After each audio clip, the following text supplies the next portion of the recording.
পালিয়ে বিয়ে করেছিলাম আমরা। 14 বছর পরে নতুন করে বিয়ে করতে হলো আমাদেরকে। সামনের ছবিটা দেওয়া ছিল ছেলে মেয়েদের, আমাদের বিয়ের ছবি দেওয়া ছিল। এই যে গায়ে হলদি দেওয়া দিচ্ছে যে, এটা আমার কথাটা মানে ভালো করে শুনলে আর ভিডিওটা দেখলে বুঝতে পারবে। তো কথা না বলি বিয়েটা করার কারণটা কি। বিয়ে করার কারণটা হলো এই যে আমরা পালিয়ে বিয়ে করেছিলাম 2010 সালে পালিয়ে বিয়ে করেছিলাম। আর 2024 সালে আমাকে অনুষ্ঠান করতে হলো, মানে বৈশাখ মাসে আমরা বিয়েটা করলাম। 14 বছরের ফরক ছিল বিয়েটা। তো কেন করলাম বলছি তোমাকে। সর্বপ্রথম ভিডিওতে আমি বললাম যে হলদি লাগাচ্ছে, ওটা কথা বলছি যে পালিয়ে বিয়ে করলে, পালিয়ে যে আমরা যে বিয়ে করেছিলাম তখন পালিয়ে বিয়ে করলে কীভাবে বিয়ে করে, যে কোনো মন্দিরে যায়, কোনো কোথাও যে মানে সিঁদুর পরায় দিয়ে ওটা পালিয়ে বিয়ে হয়ে গেল। ওরকমই একটা বিয়ে আমাদেরও মানে পালিয়ে বিয়ে করানোর সময় হয়েছিল, পালিয়ে বিয়ে করছিলাম। তো গায়ে কোনো দিন মানে হলদি চড়াইছিলাম না। তো গায়ের লোকে বলছে মানে সমাজে বলছে গায়ে হলদি চড়ায়নি কিছু না, গায়ে হলদি না চড়াইলে আমরা নাকি মারা গেলে আমাদেরকে গায়ে হলদি দিবে না, আর গায়ে হলদি না লাগালে পরে নাকি আমরা নাকি কুমারী আছি, এই কথাগুলো বলছিল। তো এটা আমাকে বলছিল। তো আমি তখন অতটা গুরুত্বই মনে করিনি। তো আমি এগুলো কিছুই না ভাবনা চিন্তা করলাম না। তো পরে এখন বলছে কি যে হচ্ছে ঠিক গায়ে হলদি দেয়নি কিছু না, এটা তো একটা কাজ গেল। আর একটা কথা যে আমার তো ছেলেমেয়ে হয়ে গেছে। তো ছেলেমেয়ে হয়ে গেছে, তো ছেলেমেয়ের এখন বয়স 14 বছর আর মেয়ের বয়স 5 বছর। তো 14 বছর 5 বছর মেয়ের বয়স। তো এখন বিয়ে করছি কি, তোর কয় বছর পরে ছেলে মেয়ের বিয়ে লাগাবি, তুই বিয়ে করবি, তোর বিয়ের সময় তুই বিয়ের ছেলে মেয়ের বিয়ের কোনো কাজ করতে পারবি না, এইভাবে যখন বলছে আমি আমার ছেলে মেয়ের বিয়ে দিব আর আমি কাজ করতে পারবো না, এটা কোনো দিনও সম্ভব নাকি। তো বলছে তোর বিয়ে হয়নি, ওই জন্য তোর ছেলে মেয়ের বিয়ের কোনো কাজ করতে পারবি না, আমাকে এইভাবে বলছে। তো আমাকে এইভাবে যখন বলল তখন আমাকে হচ্ছে আমি জন্ম দিয়েছি ছেলে মেয়েকে, যেহেতু আমি জন্ম দিয়েছি আর শুভ কাজে যদি আমাকে হাত দিতে না দেয়, তো নিজেকে আমার মনটাকে কতখানি আঘাত পৌঁছবে, সেই টাইমটা একটু ভাবে দেখলে নিজেকে কান্না বোধ মনে হবে। তো এই কথাটা শোনার পরে নিজেকে আমি কন্ট্রোল করতে পারলাম না, ভাবতেও আমাকে লাগলো।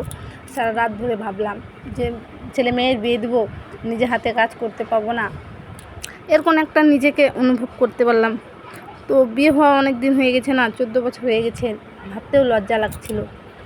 তো আমরা গল্প আলোচনা করলাম দুজনেই যে ঠিক আছে, আমি আমার ছেলে মেয়ের যাতে বিয়েতে সব কাজ করতে পারি সেই কাজটাই আমরা করব।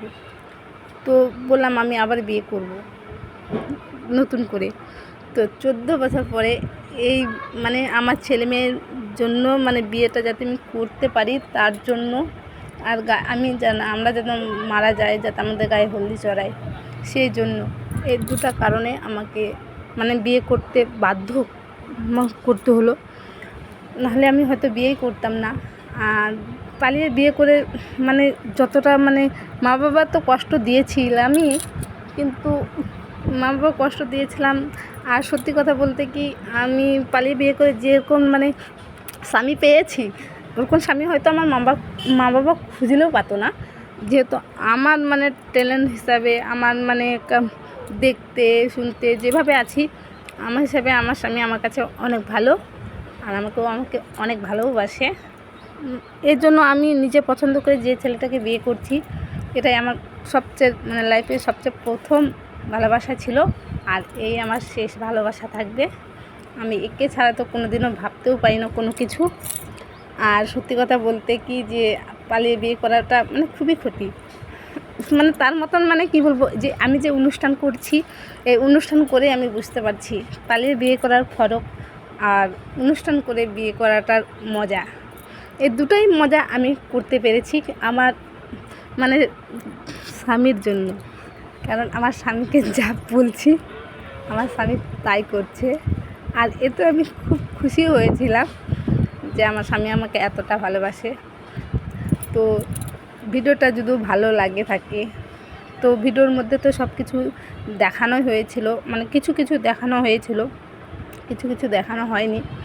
আর সত্যি কথা বলতে কি, সত্যি করে বলতে কি, ভিডিওটাতে বাবা মাকে, দুই বাচ্চার মা বাবাই মনে হচ্ছে কি ভিডিওটাতে। এত না হালকা বয়সে আমি বিয়ে করেছিলাম, ও হালকা বয়সে বিয়ে করেছিল। তো ভিডিওটার মধ্যে দেখো তো ভালো করে, যে ভিডিওটা থেকে সত্যিই দুই বাচ্চার মা মনে হচ্ছিল আমাদের দুজনকে। আর ভিডিওটা যদি ভালো লাগে থাকে লাইক কমেন্ট শেয়ার জরুর করবে। আর বাকি দুজনকে আমরা যারা যারা ভিডিওটা দেখছো, আমরা যেন আরও ভালো থাকি, তোমরা আশীর্বাদ করো, আমি যেন মানে স্বামীর সঙ্গে সুখে সংসারে ঘর বাঁধতে পারি। আর আমার কথাতে কোনো যদি ভুল হয়ে থাকে তো তোমরা আমাকে মাফ করে দিবে। আর আমি যেভাবে আছি আমি সেভাবেই যেন থাকতে পারি।